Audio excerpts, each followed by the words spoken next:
Hi hello friends, chill out with Soumya. பரம்பு முழுக்க இந்த போர் செய்தி தீயா பரவ நீண்டு கிடக்கிற பச்சை மலை தொடருடைய இத்தனை 100 ஊர்கள்லையும் ஒரே நேரத்தில் காரி கொம்ப ஊதுறத யாரும் இதுவரை கேள்விப்பட்டதில்லை. மலைத்தொடர் எங்கேயும் கொம்போசை அதிர்ந்து பரவிட்டு இருந்துச்சு. கோவல் குடியினருடைய முன்னெச்சரிக்கை ஒளிகள் எல்லை இல்லாத வேகத்தில் பாஞ்சிட்டு இருந்துச்சு. பாரி புறப்படுறப்போ எவ்வியூர்லேருந்து 3 திசை பனைகளையும் ஒருங்கிணைக்கிற வேலை வாரிக்கையினுடையதுன்னு உத்தரவு கொடுத்திருந்தான். கோத்து காலத்தில் நீராட்டு முடிஞ்சதும் பாரி வடதிசை நோக்கி புறப்பட்டான். தேக்கனும் உதிரனும் தென் திசை நோக்கி புறப்பட்டாங்க. முடியனும் காலம்பனும் கீழ் திசை நோக்கி புறப்பட்டாங்க. 3 திசைகளுக்கும் தலைமை ஏற்றவங்களோட குழுவுக்கு 6 வீரர்களை மட்டும்தான் உடன் அனுப்பினார் வாரிக்கையன். ஏன்னா எவ்வியூர்ல இருக்கிற எல்லா வீரர்களும் இப்போ வாரிக்கையனுக்கு தேவைப்பட்டாங்க. எதிரிங்க 3 திசைகளிலும் இருக்காங்க. அதனால நிலைமைக்கு தகுந்தபடி வழிகாட்டவும் செய்தியை பரிமாறவும் வாரிக்கையனுக்கு வலிமை மிகுந்த படை தேவை. அந்த படை பரம்புடைய எல்லா திசைகளுக்கும் மின்னலா பாஞ்சு போகிற படையா இருக்கணும். குதிரையிலையும் குதிரை இல்லாமலும் வேகமா போகிற படையா இருக்கணும். அதுக்கு எவ்வியூர் வீரர்களை பொருத்தமானவங்க. களத்துல போரிடுறவங்களுக்கு தேவையான படைகளையும் ஆயுதங்களையும் தடை இல்லாம வழங்கணும். நெருக்கடியில அவங்களுக்கான உத்தரவை வழங்க வேண்டிய பொறுப்பும் வாரிக்கையனுடையது. சேரன் பாடி வீடு அமைச்சிருக்கிற போர் முனையான ஆய்மலையில தொடங்கி எவ்வியூர் வர செய்தி பரிமாற்ற பின்னலை உருவாக்க கோவல் குடியினருக்கு உத்தரவிட்டார். மற்ற 2 முனைகளும் இந்த அளவு ஆபத்து கொண்டது இல்லைன்றது வாரிக்கையனுடைய கணிப்பு. அதனாலதான் கோவல்குடி முழுமையையும் ஆய்மலை நோக்கி அணிவகுக்க செஞ்சார். பரம்புல இருக்கிற ஊர்கள்னு மிக அதிக எண்ணிக்கை தென் திசையில தான் இருக்கு. அந்த திசையில இருந்த 120 ஊர்களையும் காரி கொம்பு ஊதப்பட்டுச்சு. தேக்கனுடைய சொல்லுக்காக அந்த ஊர்க்காரங்க காத்திருப்பாங்க. கீழ்திசை ஊர்கள்ல 4ல் 1 பங்கு ஊர்களை மட்டும் வேட்டுவன் பாறைக்கு வர உத்தரவிட்டான் முடியன். வடதிசை தான் மிக குறைவான எண்ணிக்கையில ஊர்கள் இருக்கிற பகுதி. மொத்தம் இருக்கிறதே 67 ஊர்கள் தான். அந்த ஊர்கள்ல இருக்கிற வீரர்களை கொண்டுதான் 6000க்கும் அதிகமா இருக்கிற சோழப்படைய பாரி முறியடிக்க வேண்டியிருக்கும்னு மற்றவங்க நினைச்சிட்டு இருக்க, அதுல இருக்கிற 24 ஊர்களை மட்டும் ஆயத்தமாகும்படி செய்தி அனுப்பினான் பாரி. எவ்வியூர் வீரர்கள் திசைதோறும் செய்திகளை கொண்டு போனாங்க. குதிரை பாதைகள் இரவு பகலா இயங்கிட்டு இருந்துச்சு. சிறுபாணி நகர்ல இருந்து ஆயுதங்களை போர்க்களங்களை நோக்கி தடை இல்லாம கொண்டு போக பொறுப்பாளர்கள் நியமிக்கப்பட்டிருந்தாங்க. இது ஒரு புது அனுபவம். அதனால எல்லாரும் மகிழ்ந்தும் விரைந்தும் போனாங்க. எல்லாரும் ஒன்று கூடி போர்க்களம் நோக்கி ஆயுதங்களை எல்லை பிரிச்சு கைமாத்தினாங்க. மருத்துவ குடிகளும் ஆயுதங்களோடு சேர்ந்து இடம்பெயர்ந்துட்டு இருந்துச்சு.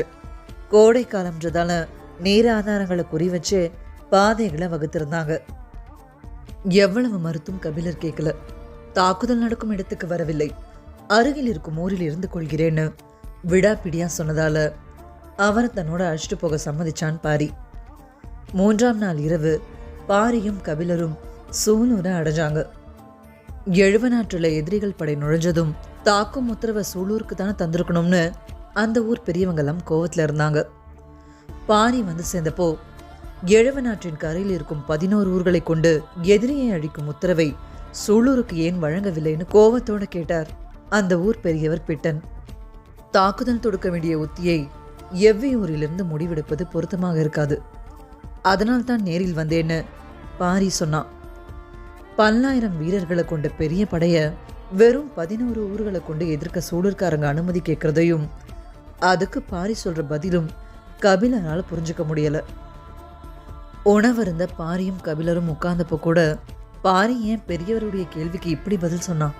இவ்வளவு பெரிய படைய அவ்வளோ சுலபமா எதிர்கொள்ள முடிஞ்சிருமான்னு யோசிச்சுட்டே இருந்தார் கபிலர். உணவு முடிஞ்சு ஒரு மந்தையில கூடுனாங்க. அன்னைக்கு வந்து சேர வேண்டிய செய்திக்காக காத்துட்டு இருந்தாங்க. பொழுது நள்ளிரவை நெருங்குற வேளையில கீழ்காட்டுல இருந்து ஓசையை உணர முடிஞ்சது. கொஞ்ச நேரத்திலேயே 6 வீரர்களோட ராவதன் வந்து சேர்ந்தான். சாதாரண காலத்திலேயே ராவதனை பார்க்கும்போது அடுத்த கணமே போரிடவும் கூட துடிப்புடனும் தினவுடனும் நிற்பான். இப்போ அவனுடைய வேகம் எப்படி இருக்கும்ன்றத பார்க்க கபிலர் ஆர்வமா இருந்தார். வந்தவன் நகரும் படையுடைய தன்மையை விளக்க தொடங்கினான். முகத்தில் அடர்த்தியான மயிர் கொண்ட யானைகள், அவற்றின் தந்தங்கள் அனைத்தும் மஞ்சள் நிறத்தில் மட்டுமே இருக்கின்றன. எனவே வயது 20களை தாண்டாது. மோதத் துடிக்கும் வயது இதுன்னு அவன் சொல்லவும் அவனுடைய கவனிப்பு திறன் யோசிச்சு கூட பார்க்க முடியாததான் இருந்துச்சு. ஆற்று மணலில் 7 நாட்களுக்கு மேலாக நடந்த பின்னும் காலாட்படை வீரர்கள் சோர்வடையாமல் இருக்கின்றனர். மணலில் யானைகளால் இழுத்து செல்லப்படும் வண்டிகளை அவர்கள் பயன்படுத்துகின்றனர். சக்கரமற்ற அந்த வண்டிகளில் போதுமான பொருள்கள் ஏற்றப்பட்டுள்ளன. மணலின் தன்மைக்கேற்ப வண்டிகளின் பெரும் அணிவரிசை படையின் முன்புறம் தொடங்கி இறுதி வரை நகர்ந்து கொண்டிருக்கிறது. கழுதைகளின் மீதும் இதர விலங்குகளின் மீதும் பொருள்கள் ஏற்றப்பட்டு சாரி சாரியாக நடந்து கொண்டிருக்கின்றன. அவன் சொல்ல பாரி கொஞ்சம் வியப்போட பார்த்தான். நீர்வத்தின ஆற்று வழியில படைய நகர்த்த எல்லா வகையான ஏற்பாடுகளோட தான் வந்திருக்கான் சோழன். எவ்வியூர் அடைய 70 நாற்று வழிதான் சரியானதுன்னு எப்படி வெளி மனிதர்களுக்கு தெரிய வந்துச்சுன்றது மட்டும் புரியாத ஒன்றா இருந்துச்சு. எங்க இப்படி இருக்க அங்க புகார் துறைமுகத்துக்குள்ள நுழைஞ்சது ஹிப்பாலஸுடைய நாவாய். கூட கால்பாவும் வந்திருந்தான். அவங்களே திகச்சு போற அளவுக்கு சோழவேந்தன் அவங்கள வரவேற்றான்.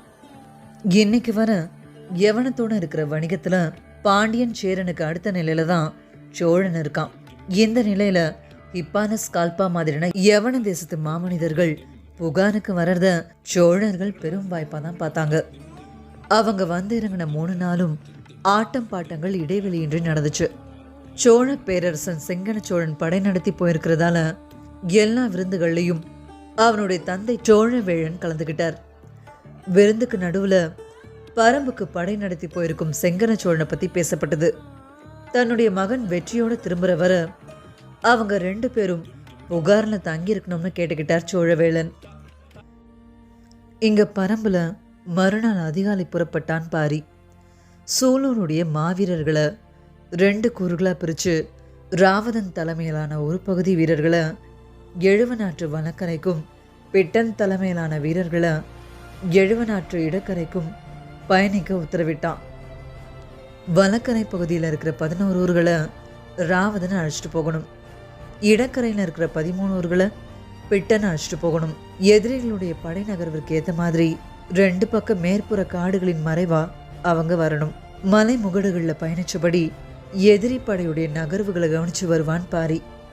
சரியான நேரத்துல அவனுடைய உத்தரவுக்கு ஏற்றபடி 2 பக்க படைகளும் தாக்குதலை தொடுக்கணும்னு விளக்கப்பட்டுச்சு. மலை அடிவாரத்துல 70 நாற்று மணல் காலடி தடங்களால புரண்டு கிடந்துச்சு. அதை பார்த்த வண்ணம் போயிட்டு இருந்தான். அவனுக்குள்ள அந்த ஒரு கேள்விதான் ஓடிட்டே இருந்துச்சு. 70 நாற்றின் வழித்தடத்தை எப்படி அறிந்தான் இவன்னு?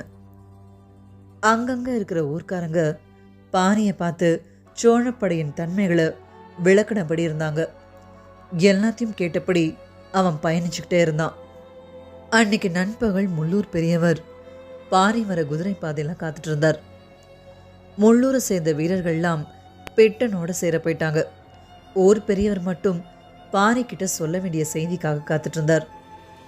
ரொம்ப நேரம் பொறுத்து பாரி அங்க வந்து சேர்ந்தான்.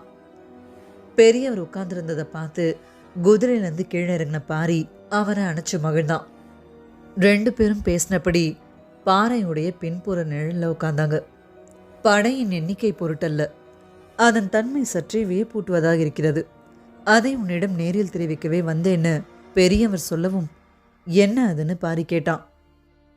குறும்பியூர் கணவாயின் வழியாக அவன் 70 நாற்றுக்குள் நுழைந்து 10 நாட்களுக்கும் மேலிருக்கும். இந்த கொடும் கோடையிலும் இவ்வளவு பெரிய படைக்கான நீர் ஆதாரத்தை அவனால் வற்றியை இவ்வாற்றில் உருவாக்கி கொள்ள முடிகிறதுன்னு சொன்னாரு. அவர் சொல்ல வர்றத கவனமா கேட்டுட்டு இருந்தவன், ஆறு காய்ந்து கிடந்தாலும் அடிமணலுக்குள் இருக்கும் ஊற்று நீரை பயன்படுத்த முடியும் தானேன்னு கேட்டான். அதுக்கு அந்த பெரியவர், இல்லை பாரி, அவர்கள் ஆற்று மணலில் எங்கும் அங்குமாக எல்லா இடங்களிலும் குழி தோண்டி நீர் எடுக்கவில்லை. நாள்தோறும் தங்கும் இடத்தை மையப்படுத்தி முன்புறம் 2 கிணறுகளும் பின்புறம் 2 கிணறுகளும் வெட்டுகின்றனர். அந்த 4 கிணறுகள் தான் இத்தனை 1000 வீரர்களுக்கும் இத்தனை 100 யானைகளுக்கும் நீர் தருகின்றன சொன்னார். பெரியவருடைய சொல் வியப்பை ஏற்படுத்துச்சு. பச்சை மலையின் மற்ற ஆறுகளை விட எழுவனாறு நீரோட்டம் குறைந்த ஆறுதான். ஆனால் அந்த ஆற்றில் வறண்ட இந்த கோடையில் எத்தனை 1000 பேர் அருந்துவதற்கேற்ப நீரோட்டம் உள்ள கிணறுகளை எப்படி இவர்களால் தோண்ட முடிகிறதுன்னு பாரி ஆச்சரியப்பட்டான். படை நடந்து கடந்த வழியில் குறும்பியூர் கணவாய் வரை போய் திரும்பிவிட்டேன். அவர்கள் தோண்டியுள்ள எல்லா கிணறுகளிலும் வற்றாமல் நீர் இன்னும் இருக்கிறது. அது கூட வியப்பில்லை. நாள்தோறும் அவர்கள் தோண்டும் 4 கிணறுகளில் 2 கடுத்த நீர் இருக்கும் கிணறுகளாக இருக்கின்றன பெரியவர் சொல்லவும் பாரி முகத்துல ஒரு சின்ன மாற்றம் உருவாச்சு. கடுத்த நீர் அருந்திய யானைகளுக்கு எளிதில் தாகம் ஏற்படாதுன்னு பெரியவர் சொன்னப்போ தெரியும்ன்றத போல தன அசிச்சான் பாரி. வறண்ட ஆற்றில் இவ்வளவு துல்லியமாக நீரையும் நீரின் தன்மையையும் கண்டறிந்து பயன்படுத்தியபடி அவர்கள் முன்னேறுகின்றனர். போரிடும் அரசப்படை என்று மட்டும் இதை கணித்து விட வேண்டாம். பல்வேறு ஆற்றல் கொண்டவர்கள் இதற்குள் இருக்கின்றனர்னு சொன்னவர் தொடர்ந்தார். எனது சிந்தனைப்படி நாளை இரவு இவர்கள் சுழிப்பள்ளத்தை அடைவார்கள். அங்கு எழுவனாற்றோடு வட்டாறு வந்து கலக்கிறது. அகலத்தில் எழுவனாற்றை விட வட்டாரை பெரியது. புதியதாய் பார்ப்பவர்கள் அதுதான் மூல ஆறு என்று நினைப்பார்கள். இவர்களும் அப்படி நினைத்து அத்திசையில் திரும்பிவிட்டால் எவ்வியூருக்கு தொடர்பே இல்லாத திசையிலே பயணப்படுவார்கள். அது மட்டுமன்று, வட்டாறு கடும் பாறை நிலங்களை வழித்தடமாக கொண்டது. எளிதில் இவர்களால் நீரை கண்டறிய முடியாது. தனது போக்கிலே இப்படை அழிவுக்குள் சிக்கிக் கொள்ளும்னு பெரியவர் சொல்லிட்டு இருந்தார். ஆனா பாரி உள்மனசுக்கு தான் தெரியும், அவன் எழுவனாற்று வழியா எவ்வியூர் நோக்கி முன்னாடி வந்தா கூட ஆபத்து எதுவும் இல்ல, வட்டாறுல திரும்பினாதான் ஆபத்துன்னு. இது ஒரு பக்கம் இருக்க, இன்னொரு பக்கம் அங்க சோழவேழன் ஹிப்பாலஸ்குள்ள உரையாடல்கள் தொடர்ந்துச்சு. திரையர்களை வெற்றி கொள்ள முடியாமல் சோழர் படை பாதியில் திரும்பியதாக கேள்வியுற்றேன். அப்படி இருக்க இப்போது பரம்பின் மீது படையெடுத்து போய் எப்படி வெற்றி கொள்ள முடியும்னு ஹிப்பாலஸ் கேட்டான். திரையர்கள் பற்றி வெளி உலகுக்கு ஆதிகாலம் தொட்டே அதிகம் தெரியும். வெளி உலகுக்கு தெரியாத ஆனால் திரையர்களை விட வலிமையான குடியினர் கிழக்கு திசையில் உள்ள தாளமலையில் உள்ளனர்.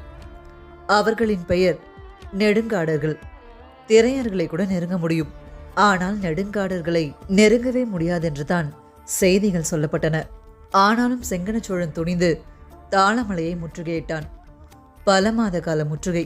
இயற்கையாக அமைந்த மழை வெள்ளத்தால் நெடுங்காடர்கள் குடியிருப்பு பகுதியில் பெரும்பாறை சரிவு ஏற்பட்டது.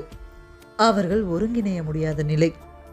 அதை சாதகமாக பயன்படுத்தி நெடுங்காடர்களை முழுமையாக வீழ்த்த முடியும் என்ற நம்பிக்கை உருவானதால் தான் திரையர்களை நோக்கி நகர்ந்த படைப்பிரிவின் தலைவன் திதியனை பின்வாங்கி வர உத்தரவிட்டோம்.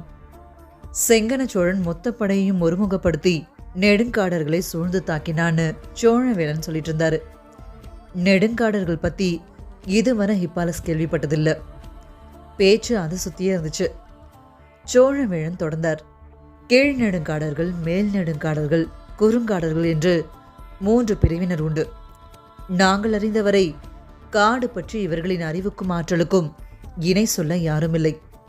மனிதனே புக முடியாத கொடிய காட்டுக்குள் இவர்கள் நுழைந்தால் கூட உணவு, நீர், வழித்தடம் ஆகிய 3ஐயும் கன நேரத்தில் உருவாக்கி விடுவார்கள்னு சொல்லவும் ஹிப்பாலஸ் அப்படியான திகச்சு போனான். 10 ஆண்டுகளுக்கு மேலாக போர் முயற்சியில் இருக்கும் சேரனால் கூட பரம்பை ஒன்றும் செய்ய முடியவில்லை. ஆனால் வெகு தொலைவில் இருக்கும் எங்களால் பரம்பை வீழ்த்த முடியும் என்ற நம்பிக்கை எளிதிலா ஏற்பட்டிருக்கும்னு சோழவேலன் சொல்ல ஹிப்பாலஸ்க்கு என்ன சொல்றதுன்னு தெரியல. பரம்பின் உட்காடுகள் வரை போகக்கூடிய பாதையை நன்கு அறிந்தவர்கள் நெடுங்காடர்கள். பரம்பின் எல்லைக்குள் எமது படை நுழைந்து 14 நாள்கள் ஆகிவிட்டன. இந்த படையின் தன்மையை உணர்ந்த கணமே பாரி வில்லினை உழைத்தும் ஆற்றலை இழந்திருப்பான்னு அவர் சொல்றத ஹிப்பாலஸால நம்பவே முடியல. உதயஞ்சேரலால இத்தனை வருஷங்கள் ஆகியும் செய்ய முடியாதத சோழர்கள் சுலபமா சாதிச்சுட்டு வராங்களேன்ற உணர்வை வெளிக்காட்டிக்காம நினைச்சுக்கிட்டான் ஹிப்பாலஸ். பெரும் படை கொண்டு வெற்றி கொள்ள சமதளத்தில் எண்ணற்ற நாடுகள் இருக்க பரம்பினை நோக்கி ஏன் படையெடுத்துள்ளார் சோழ பேரரசர்னு ஹிப்பாலஸ் கேட்டான். அவன் கேள்வியை சின்ன புன்னகையோடு எதிர்கொண்ட சோழவேளன் ஒளி வீசும் செவ்வண்ண கோப்பையை கையில் ஏந்தினார்.